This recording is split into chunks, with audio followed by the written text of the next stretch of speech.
राधे राधे दोस्तों, नमस्ते। श्री हरि प्रबोधिनी एकादशी की हार्दिक शुभकामनाएं दोस्तों। तो मैं आपको हरि प्रबोधिनी एकादशी का महत्व सुनाने जा रही हूँ। दृष्टि ने पूछा, श्री कृष्ण, मैंने आपके मुख से रमा का यथार्थ महत्व सुना है। मानव, अब कार्तिक के शुक्ल पक्ष में जो एकादशी होती है उसकी महिमा बताइए। भगवान श्री कृष्ण बोले, राजन, कार्तिक के शुक्ल पक्ष में जो एकादशी होती है उसका जैसे वर्णन लोकाष्टा ब्रह्मा जी ने नारद जी से किया था वही मैं तुम्हें बतलाता हूँ। नारद जी ने कहा, पिताजी, जिसमें धर्म कर्म में प्रवृत्ति करने वाले भगवान गोविंद जागते हैं उस प्रबोधिनी एकादशी का महत्व बतलाइए।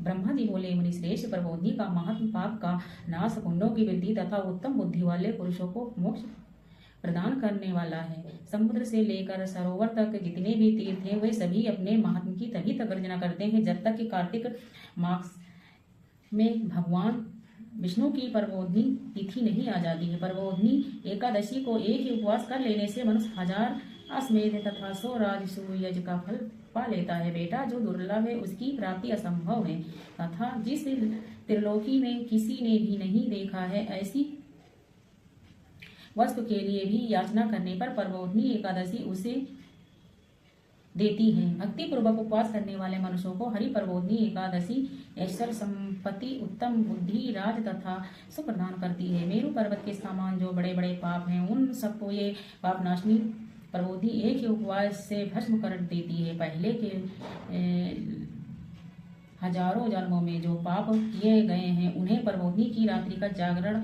रुई की ढेरी के समान भस्म कर डालता है। जो लोग प्रबोधिनी एकादशी मन से ध्यान करते हैं तथा जो इसके व्रत का अनुष्ठान करते हैं उनके पिता नरक के दुखों से छुटकारा पाकर भगवान विष्णु के परम धाम को चले जाते हैं। ब्राह्मण, अश्वमेध आदि यज्ञों से भी जिस फल की प्राप्ति कठिन है वह प्रबोधिनी एकादशी को जागरण करने से अनायास ही मिल जाता है। संपूर्ण तीर्थों में नहाकर स्वर्ण और पृथ्वी दान करने से जो फल मिलता है वही श्री हरि के निमित्त जागरण करने मात्र से मनुष्य को प्राप्त कर लेता है। जागरण करने से मनुष्य प्राप्त कर लेता है। जैसे मनुष्यों के लिए मृत्यु अनिवार्य है उसी प्रकार धन संपत्ति मात भी भंगार है। ऐसे समझकर एकादशी का व्रत करना चाहिए। तीनों लोक में जो कोई भी तीर्थ संभव है वह सब प्रबोधिनी एकादशी का व्रत करने वाले मनुष्यों के घर में मौजूद रहते हैं। कार्तिक की हरि प्रबोधिनी एकादशी पुत्र तथा पौत्र प्रदान करने वाली जो प्रबोधिनी को उपासना करता है वही ज्ञानी है, वही योगी है, वही तपस्वी है और जितेंद्रिय है तथा उसी को भोग और मोक्ष की प्राप्ति होती है। बेटा, प्रबोधिनी एकादशी को भगवान विष्णु के उद्देश्य से मानो। जो स्नान, दान, जप और होम करता है वह सब अक्षय होता है। जो मनुष्य उस तिथि को उपवास करके भगवान माधव की भक्ति पूर्वक पूजा करते हैं वह 100 जन्मों के पापों से छुटकारा पा जाते हैं। इस व्रत के द्वारा देवेश्वर जनार्दन को संतुष्ट करने के मनुष्य संपूर्ण दिशाओं में अपने तेज से प्रकाशित करता हुआ श्री हरि के वैकुंठ धाम को जाता है। प्रबोधिनी को पूजित होने पर भगवान गोविंद मनुष्य के बचपन, जवानी और बुढ़ापे में किए हुए 100 जन्मों के पापों को चाहे वे अधिक हो या कम हो धो डालते हैं। अतः सर्वथा प्रकृति करके संपूर्ण मानवांछित फलों को देने वाले देवाधिदेव जनार्दन की उपासना करनी चाहिए। बेटा नारद, जो भगवान विष्णु के भजन में तत्पर होकर कार्तिक में पराये अन्न का त्याग करता है वह चंद्रायण व्रत का फल पाता है। जो प्रतिदिन शास्त्रीय चर्चा से मनोरंजन करते हुए कार्तिक मास में व्यतीत करता है वह अपने संपूर्ण पापों का जला डालता है। 10,000 जो का फल प्राप्त करता है। कार्तिक मास में शास्त्रीय कथन के कहने सुनने से भगवान मधुसूदन को जैसे संतोष होता है वैसे उन्हें यज्ञ, दान अथवा जप आदि से भी नहीं होता है। जो शुभ कर्म पारायण पुरुष कार्तिक मास में एक या आधा श्लोक भी भगवान विष्णु की कथा वाचते हैं उन्हें 100 गोदान का फल मिलता है। महामुनि कार्तिक में भगवान केशव के सामने शास्त्र का स्वाध्याय तथा श्रवण करना चाहिए। कार्तिक में भगवान केशव के सामने शास्त्र का स्वाध्याय तथा श्रवण करना चाहिए। मुनि श्रेष्ठ, जो कार्तिक में कल्याण प्राप्ति के लोभ से श्री हरि का कथा का प्रबंध करता है वही अपनी 100 पीढ़ियों को तार देता है। जो मनुष्य सदा नियम पूर्वक कार्तिक मास में भगवान विष्णु की कथा सुनता है उसे सहस्त्र गोदान का फल मिलता है। जो प्रबोधिनी एकादशी के दिन श्री विष्णु की कथा श्रवण करता है उसे 7 दीपों से युक्त पृथ्वी दान करने का फल प्राप्त होता है। मुनि श्रेष्ठ जो भगवान विष्णु की कथा सुनकर अपनी शक्ति के अनुसार कथा वाचक की पूजा करते हैं उन्हें अक्षय लोक की प्राप्ति होती है। नारद जो मनुष्य कार्तिक मास में भगवत संबंधी गीत और सहस्त्र विनोद के द्वारा समस्त समय बिताता है उसकी पुनर्वृत्तियां मैंने नहीं देखी है।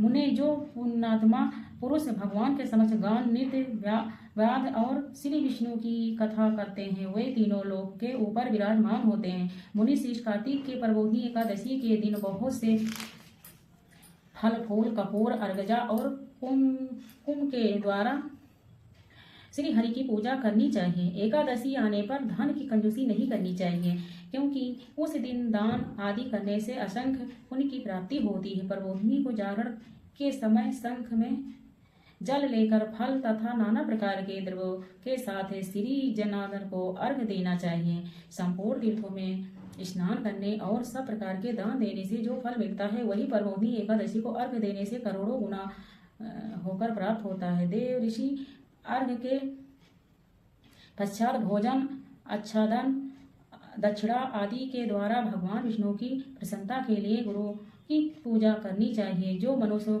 उस दिन श्रीमद् भगवत की कथा सुनता है अथवा पुराण का पाठ करता है उसे एक एक अक्षर पर कपिला दान का फल मिलता है। मुनि श्रेष्ठ कार्तिक में जो मनुष्य अपनी शक्ति के अनुसार शास्त्रोक्त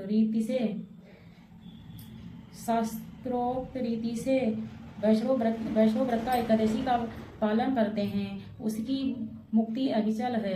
केतकी के एक पत्ते से पूजित होने पर भगवान गरुड़ध्वज 1000 वर्षों तक अत्यंत तृप्त रहते हैं। देव ऋषि जो अगस्त के फूलों से भगवान जनार्दन की पूजा करता है उसके दर्शन मात्र से नरक की आग बुझ जाती है। वत्स जो कार्तिक में भगवान जनार्दन को तुलसी के पत्र और पुष्प अर्पण करते हैं उनका क्षण भर का किया हुआ सारा पाप भस्म हो जाता है। मुने जो प्रतिदिन दर्शन स्पर्श ध्यान नाम कीर्तन सत्वन अर्पण सिंचन नित्य पूजन तथा नमस्कार के द्वारा तुलसी में 9 प्रकार की भक्ति करते हैं वह कोटि सहस्र युगों तक पुण्य का विस्तार करते हैं। नारद